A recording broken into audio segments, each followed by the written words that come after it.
na yung isang crispy pata ko. Luto na. Itong oh. Itong oh.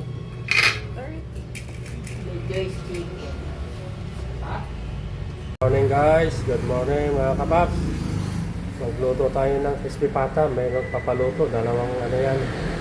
Dalawang pata. Halos 4.5 kilos yan. Dalawa mga kapaps. Yan.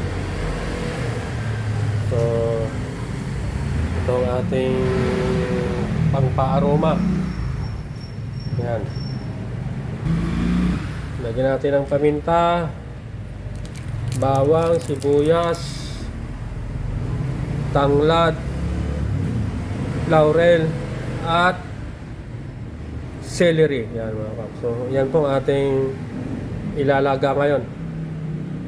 Siyempre asin, huwag kalimutan. Asin, ang pinaka-importante sa lahat, asin. Ito na mga kapaps, yung niluto kong pata, medyo na overcook sa paglaga ko. Dami kasing ginagawa eh. Ayan, eh. Pero pa lalagay ko muna sa freezer to para tumigas.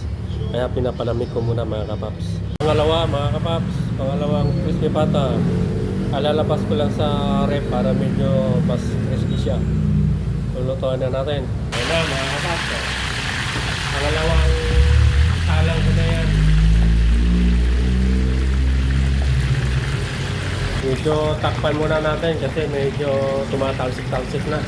Niluto kong bata, medyo na overcook sa paglaga ko. Dami kasing ginagawa eh. Ayan, eh. Pero pala, ayan na po, ayan na, luto na ang ating crispy pata. Ayan o. Malutong-lutong o.